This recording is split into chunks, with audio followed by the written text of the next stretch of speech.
Leonor de Aquitânia surge na história como uma das figuras mais imponentes e fascinantes de toda a Idade Média.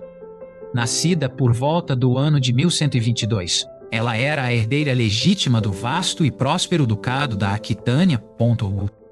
A Aquitânia, no sul da França, era uma terra de sol brilhante, vinhedos férteis e uma cultura vibrante. Diferente do norte austero, o sul era o berço dos trovadores e do conceito de amor cortês. Seu avô, Guilherme IX, foi o primeiro trovador conhecido e influenciou profundamente a atmosfera artística da corte. Leonor cresceu em um ambiente onde a música, a poesia e a literatura eram valorizadas acima da guerra.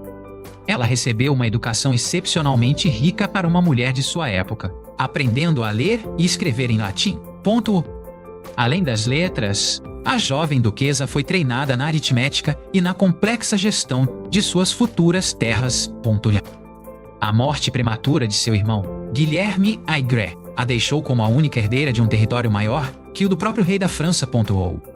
Quando seu pai, Guilherme X, morreu durante uma peregrinação a Santiago de Compostela, Leonor tornou-se a duquesa mais cobiçada da Europa. Ela tinha apenas 15 anos e possuía um terço da França moderna sob seu comando direto. Para proteger suas terras, seu casamento foi arranjado rapidamente com o herdeiro do trono francês, Luís VII. Leonor viajou para o norte, para Paris, levando consigo seus costumes refinados e sua personalidade forte. O encontro com a corte de Paris foi um choque cultural imediato para a jovem e vivaz duquesa. Luís VII era um homem pio, monástico e reservado, o oposto exato de sua nova esposa. Leonor tentou introduzir a cultura dos trovadores e o luxo da Aquitânia na austera corte parisiense. Ela foi criticada pelos conselheiros do rei por sua influência considerada frívola e perigosa. Apesar das diferenças, Luís estava profundamente apaixonado por sua esposa deslumbrante. Leonor, no entanto, achava o rei monótono e chegou a dizer que se casara com um monge, não com um rei. A vida na corte francesa tornou-se sufocante para a mulher que cresceu sob o sol do sul.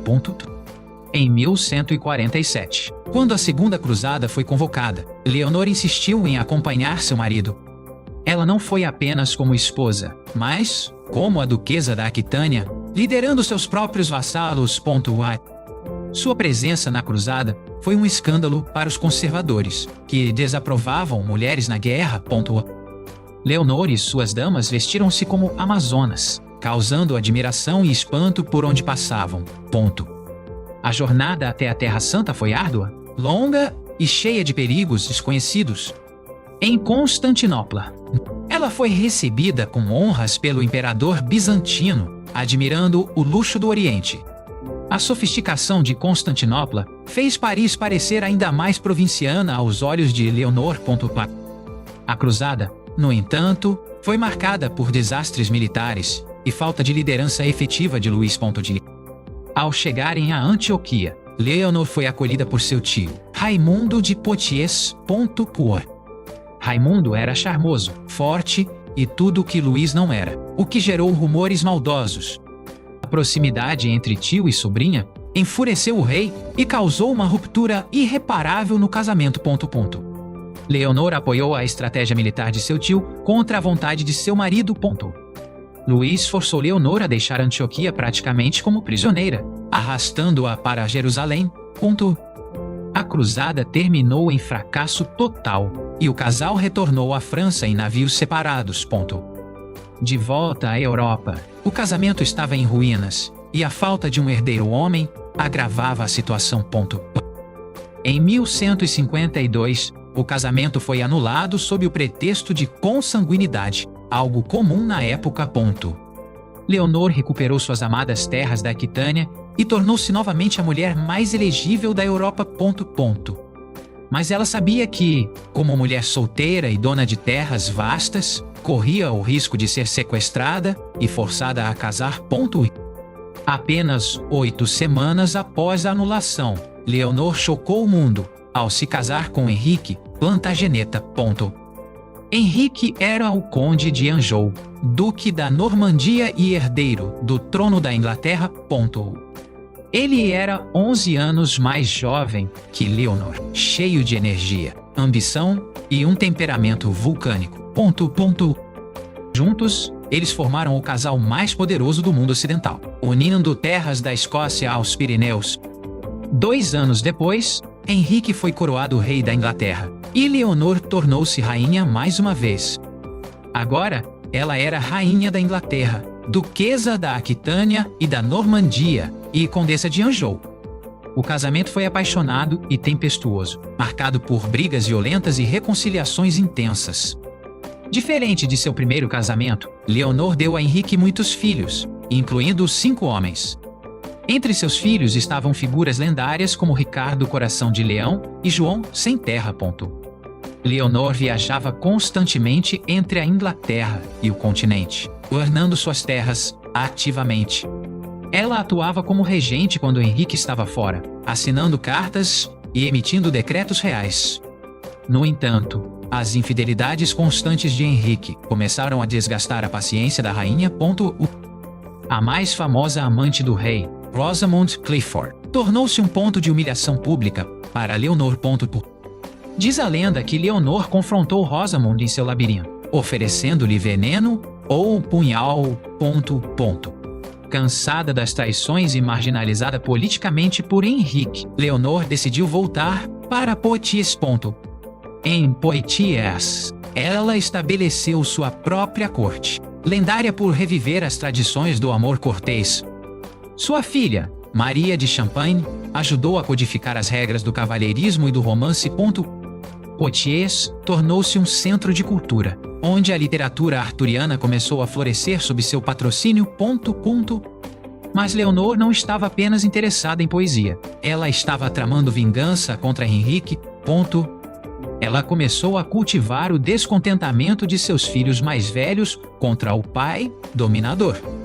Henrique II recusava-se a dar poder real aos filhos, tratando-os como crianças apesar de seus títulos. Em 1173, a Grande Revolta eclodiu, com os filhos de Henrique se rebelando abertamente contra ele. Leonor apoiou militar e financeiramente a rebelião de seus próprios filhos contra o marido. Ela chegou a tentar fugir para Paris para se juntar aos filhos, vestida com roupas de homem. No entanto, ela foi capturada pelos soldados de Henrique antes de conseguir cruzar a fronteira. Henrique II, furioso e com o coração partido pela traição, ordenou a prisão de sua rainha. Leonor foi levada de volta para a Inglaterra e encarcerada, passando os próximos 16 anos em cativeiro. Seu confinamento não era uma masmorra suja, mas uma prisão domiciliar vigiada, em vários castelos.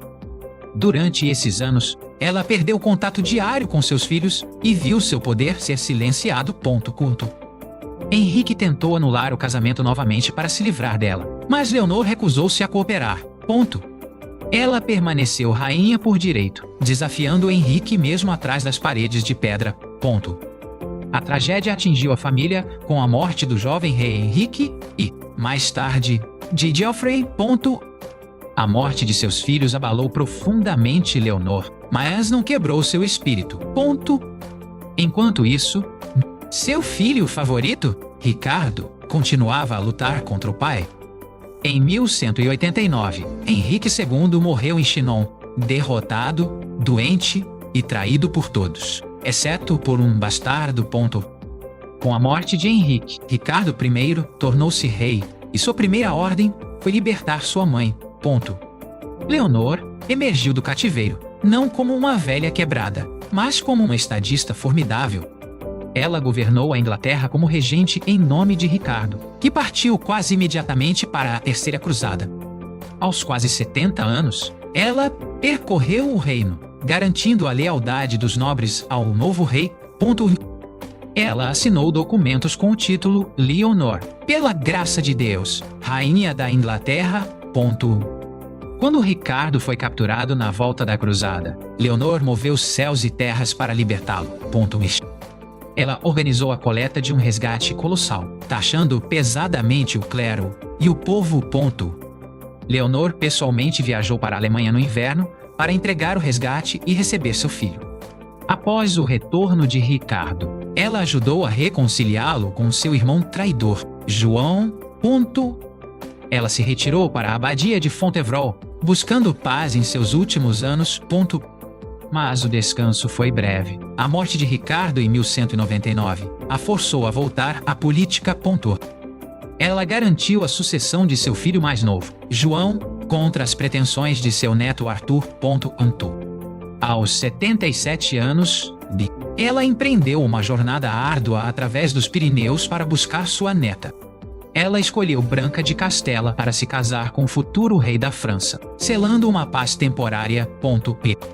No retorno, exausta e doente, ela buscou refúgio novamente em Fontevraud. Ainda assim, quando seu neto Arthur cercou o castelo de Mirebeau, onde ela estava, ela organizou a defesa. João chegou a tempo de resgatá-la, em uma de suas poucas vitórias militares brilhantes.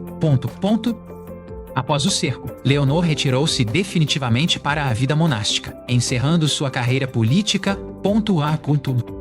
Ela morreu pacificamente em 1204, tendo sobrevivido a 2 maridos e 8 de seus 10 filhos. Leonor foi sepultada na abadia de Fontevraud, ao lado de Henrique II e Ricardo Coração de Leão. Sua efígie funerária a retrata lendo um livro, símbolo eterno de sua cultura e intelecto. Ela foi a avó da Europa. Seus descendentes sentaram-se nos tronos de quase todas as nações ocidentais. Leonor de Aquitânia quebrou todos os moldes impostos às mulheres de seu tempo. Ela foi uma governante por direito próprio, uma estrategista militar e uma patrona das artes. Sua lenda sobreviveu aos séculos, inspirando peças, romances e filmes até os dias de hoje. A rainha que governou 2 reinos deixou uma marca indelével na história da civilização ocidental. Sua vida foi uma tapeçaria de aventuras, paixões, tragédias e triunfos sem igual. Leonor provou que uma mulher podia exercer poder real em um mundo dominado por homens. Ela não aceitou ser apenas uma consorte decorativa, exigindo seu lugar na mesa das decisões. Sua inteligência política salvou a dinastia Plantageneta da destruição total várias vezes. Mesmo em seus momentos mais sombrios, ela manteve uma dignidade que impunha respeito a amigos e inimigos. A história de Leonor é a prova de que a vontade humana pode moldar o destino das nações. Ela foi, verdadeiramente, uma leoa em um mundo de lobos. Seu patrocínio às artes ajudou a transformar a brutalidade medieval em algo mais refinado.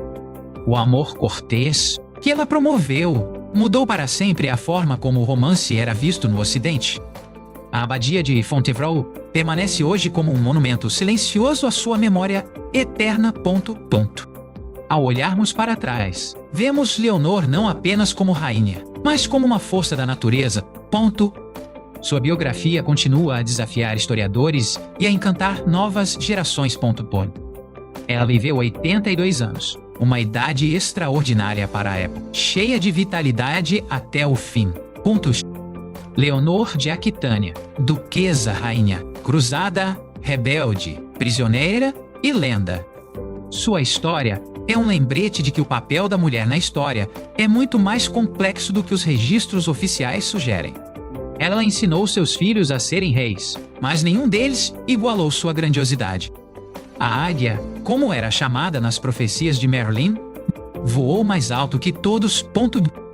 Seu legado não está apenas em terras e títulos, mas na imaginação do mundo. Leonor de Aquitânia permanece, para sempre, a rainha incomparável da Idade Média.